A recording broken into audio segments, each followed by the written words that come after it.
Oke guys, welcome back to Cryptonesia bersama gue Toshi, di mana kita akan membahas segala sesuatu yang berhubungan dengan cryptocurrency dan blockchain.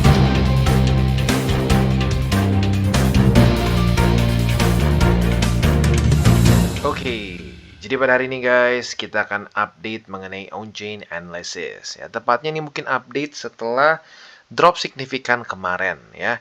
Nah, ini video gua bikin ya pada hari Jumat. Nanti gua akan upload besok Sabtu. Jadi mungkin kalau angkanya nggak sama persis sama harga running sekarang ya otomatis ada perbedaan ya. Tapi intinya kita akan coba lihat beberapa hari ke belakang apa yang terjadi secara on-chain ya. Nah, seperti biasa kita akan mulai dulu dari pembahasan apa itu on-chain secara singkat ya, karena lagi-lagi nggak semua orang sudah ngerti apa itu on-chain analysis. Jadi simpelnya on-chain analysis ini adalah suatu analisa yang khas dan spesifik untuk dunia cryptocurrency. Kenapa? Karena on-chain analysis ini adalah analisa mengenai data dari blockchain ya. Nah, data dari blockchain-nya tentunya ada banyak ya, bisa macam-macam, bisa Bitcoin, bisa Ethereum, bisa stablecoins dan lain-lain ya. Nah, intinya yang membuat ini menarik adalah karena sistem dari blockchain ini adalah immutable, salah satu yang paling pentingnya, alias tidak bisa diganggu gugat. Berbeda dengan sistem ledger lainnya. Ya, jadi technically speaking, Bitcoin ini sebenarnya atau lebih tepatnya Bitcoin Network adalah suatu open ledger, ya, ledger yang terbuka. Kita semua bisa lihat ya, dan bisa dibilang semua orang bisa melakukan audit secara bersamaan. Nah, di waktu bersamaan, karena bentuknya seperti itu, maka harus ada sistem yang terdesentralisasi di dalamnya. Nah, maka dari itu ada banyak miners yang memvalidasi transaksi, ya. Nah, yang membuat ini unik adalah tidak bisa diganggu gugat, itu yang satu, dan yang kedua tidak bisa di-rearrange. Berbeda dengan sistem ledger lain, yang mungkin yang paling sering dipakai untuk sekarang adalah mungkin di perbankan, ya. Kalau lihat misalkan di rekening lu bisa seringkali terjadi transaksi koreksi, ya, atau koreksi transaksi, sorry, kebalik, ya. Nah, untuk di blockchain itu tidak bisa terjadi. Karena apabila sudah tercatat, selamanya akan seperti itu. Urutan dan seterusnya. Nah, contoh yang paling terkenalnya adalah transaksi pertama di Bitcoin Network yang terjadi antara Halvini dengan Satoshi Nakamoto. Lebih tepatnya dari Satoshi dia kirim BTC pertama ke wallet dari Halvini ya. Nah, itu akan selamanya dihitung menjadi transaksi pertama di blockchain Bitcoin ya. Nah, itu tidak bisa tinggal gugat ya. Nah, itu yang membuat itu jadi unik ya. Artinya kita bisa melihat terjadinya transaksi secara individual maupun ya kalau secara on-chain seperti ini biasanya dia akan bisa memperlihatkan data secara garis besarnya secara visual ya. Nah, perbedaannya ini dengan mungkin kita langsung lihat blockchain atau sorry bukan blockchain tapi blockchain explorer lah ya, contoh seperti apa namanya yang Ethereum ya, masing-masing bisa dibilang semua blockchain punya lah ya, dimana kita bisa ngecek satu persatu transaksi.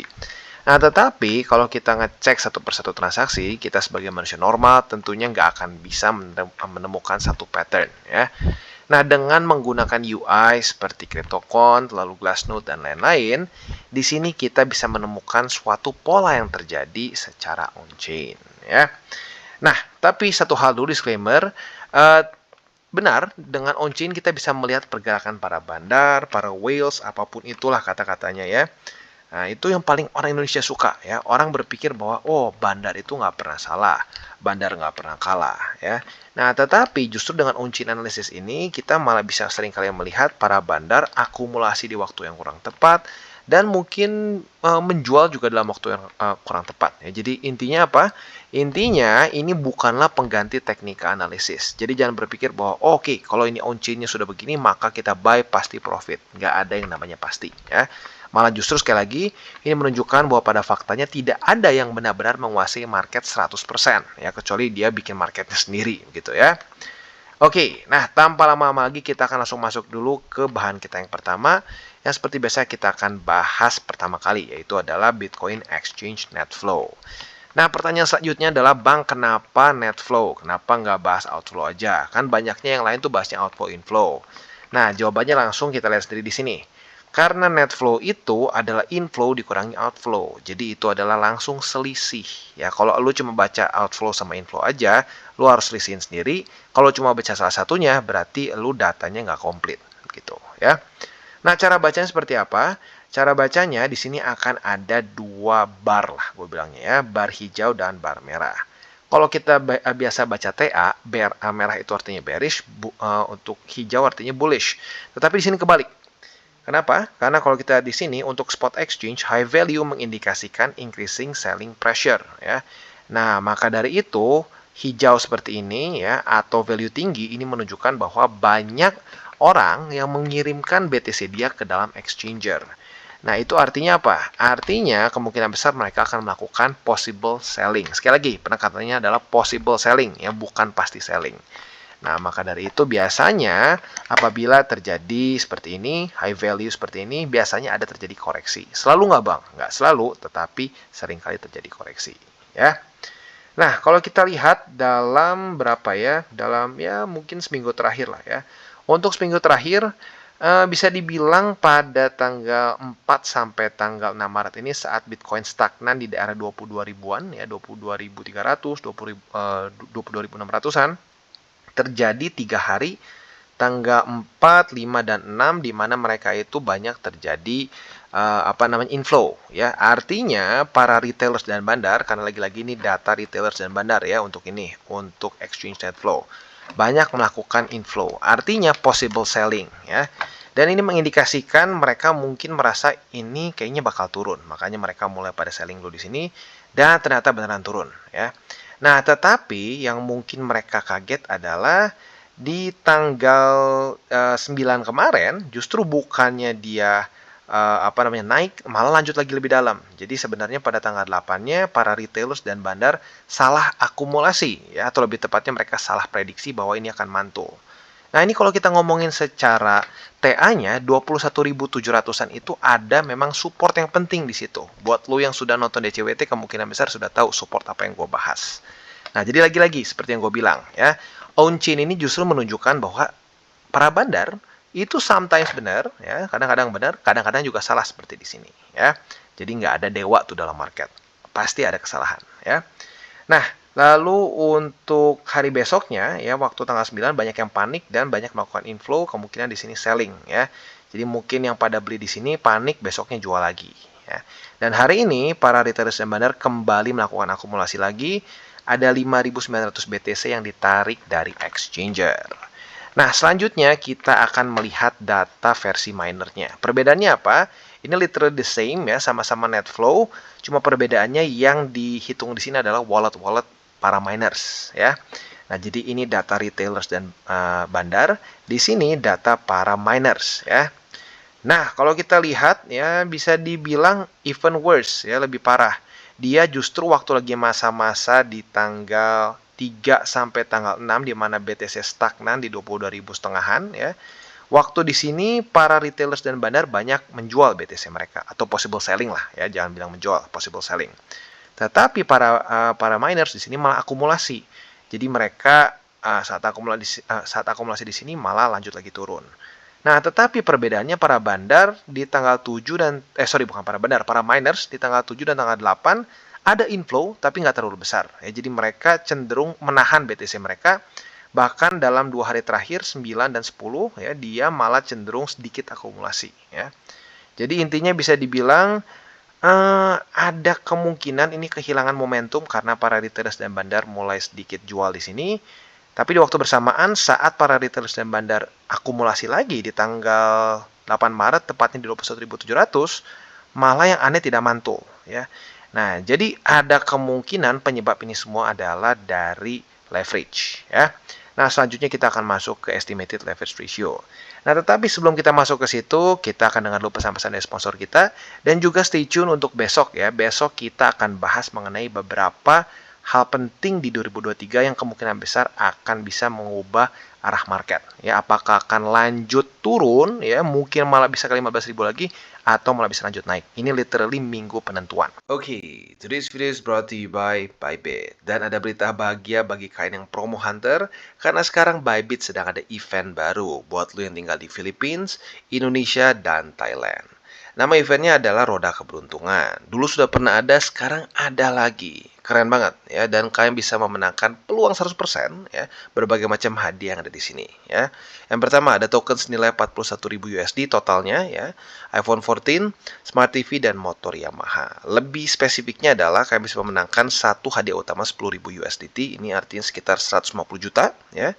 3 motor Yamaha, 3 iPhone 14, 5 Smart TV, dan token senilai 31.000 USD. Ada macam-macam di sini ya. Cara bermainnya sangat simpel. Ini seperti undian ya. Undian yang otomatis virtual di sini ya. Nanti kalian tinggal kumpulkan tiket sebanyak mungkin ya dengan berbagai macam cara di sini ya. Nah, semakin banyak tiket yang kalian dapatkan, semakin sering juga kalian bisa mencoba untuk memutarkan si undian ini ya. Really cool. Sekali lagi kriteria untuk partisipasinya gampang banget. Yang pertama pastikan lu dari Indonesia, Thailand, atau Filipina. Dan yang kedua hanya untuk pengguna yang sudah KYC. Ya, jadi harus KYC dulu, jangan lupa. Ya, caranya gampang bang, gampang banget. Yang pertama, kalian bisa mendapatkan 2 tiket undian berhadiah dengan melakukan deposit perdana dan deposit total itu lebih dari 50 USD. Gampang banget ya. Lalu bisa dapat 1 tiket lagi apabila kalian trade token tertentu lebih dari 50 USD. Detailnya kalian bisa lihat di sini token apa aja.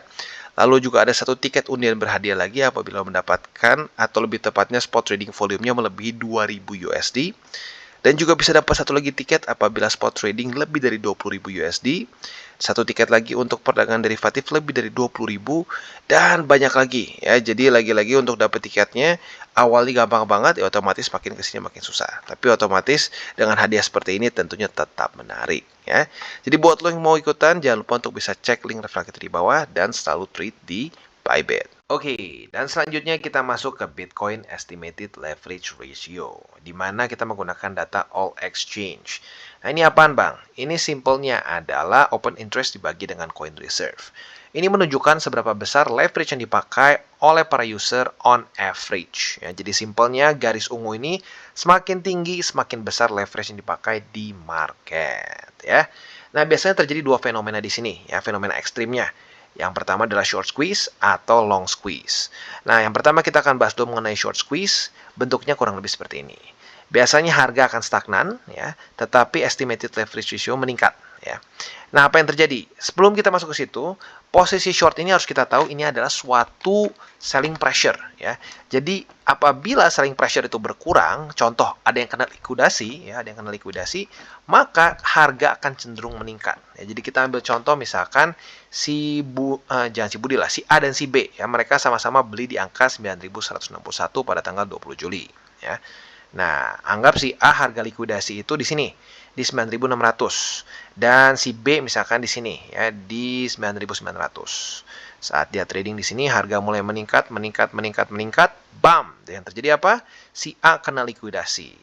Nah, saat si A kena likuidasi, yang terjadi apa? Harga meningkat lagi. Kenapa? Karena selling pressure dari si A berkurang. Nah, dia meningkat lagi, dan akhirnya bam, si B kena apa? Si B kena harga liquid. Maka dari itu, ya, 2 orang ini terkena likuidasi. Pada faktanya yang terjadi mungkin bisa ribuan, ya ratusan sampai ribuan orang yang terkena likuidasi, sehingga harga meningkat dan estimated leverage ratio menurun. Ya, jadi itu adalah logika dari short squeeze. Untuk long squeeze, literally kebalikannya, ya, nggak perlu gue jelasin ulang ya. Jadi ya tinggal anggap aja tadi kita ngomongin posisi posisi short yang kena likuidasi, sekarang yang kena adalah posisi long ya. Sama-sama turun. Perbedaannya kalau short squeeze yang ekstrim ya, yang ekstrim seringkali terjadi penyelangan antara harga ya, antara harga dengan estimated leverage ratio. Tetapi kalau untuk yang posisi long squeeze, dia turun bersamaan dengan harga gitu ya. Nah, kalau kita lihat dalam beberapa hari terakhir sebenarnya ya, ada sempat peningkatan leverage di sini, terutama pada tanggal 5 sampai ke tanggal 8 ya. Nah, jadi ini mungkin fenomena juga yang terjadi waktu para retailers dan bandar itu akumulasi di sini ya, akumulasi di tanggal 8 terutama ya. Ya, tanggal 7 juga ada sedikit tapi paling gede tanggal 8. Nah, kalau kita di sini tanggal 5 sampai tanggal 8 ini estimated leverage ratio-nya meningkat lumayan. Nah, setelah itu apa yang terjadi? Boom, drop ke bawah ya. Nah, jadi bisa dibilang ini terjadi karena posisi long yang mungkin terlalu optimis di sini ya, terlalu optimis, lalu terjadi long squeeze sehingga harga turun dan waktu bersamaan estimated leverage ratio juga turun ya. Plus buat lo yang sudah nonton DCWT kemarin-kemarin, harusnya sudah tahu juga bahwa memang fundamentalnya rada kacau. Silvergate, lalu Biden ada rencana buat tax crypto lagi ya, lebih tepatnya para miner dan banyak lagi ya. Jadi kurang lebih seperti itu ya, terjadi suatu long squeeze di sini. Nah, selanjutnya kita mungkin akan bahas lagi mengenai MVRV. Apakah kita masuk lagi ke daerah akumulasi atau tidak? Oke, dan yang terakhir kita akan ke MVRV ratio. Ya, jadi MVRV ratio ini adalah suatu rasio antara coins market cap ke realized cap dia.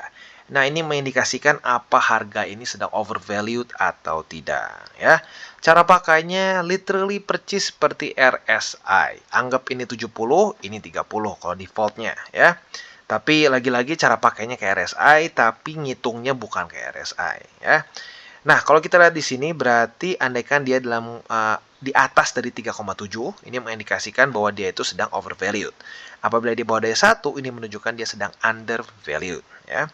Kalau kita lihat sebenarnya di apa namanya bukan ini ya, bisa dibilang dalam siklus sebelumnya dia cukup akurat ya. Kemarin itu dia sempat menunjukkan bahwa di Maret 2020 ini Bitcoin sedang dalam keadaan oversold ya. Nah, di waktu bersamaan, waktu dia dekat-dekat dengan all time high ya, dia berhasil juga mengindikasikan bahwa dia memang sedang dalam apa namanya overbought juga di sini ya. Jadi kesannya kalau lu beli waktu kemarin di 2020 saat dia dalam keadaan oversold di sini dan jual sebanyak 1, 2, 3, 4 ya, 4 kali dicicil di sini, harusnya sudah profitable ya. Kalau di sini tuh berarti lu kesannya beli di sekitar harga 5 ribuan. TP pertama di 40.500, TP kedua di 48.000, TP ketiga di 55.000, TP keempat di 58.000. Nyaris kena all time high ya, dekat-dekat lah ya, beda paling belasan persen. Really good ya. Nah, untuk sekarang kita bisa lihat dia masih di atas sedikit dari daerah akumulasi. Jadi sebenarnya untuk sekarang sedikit kelewat ya. Nah, tapi ya kita lihat nih, kalau sampai dia ternyata jebol dan ke bawah lagi ya berarti kita bisa mulai dalam daerah akumulasi lagi ya. Jadi buat lo yang sudah akumulasi sebenarnya dari ya berapa lama nih ya? Dari mulai masuk di sini Juni sampai ya bisa dibilang Januari pertengahan. Sebenarnya secara historically ini udah bagus ya. Secara historically dalam jangka panjang lu kemungkinan bisa dapat profit yang not bad ya.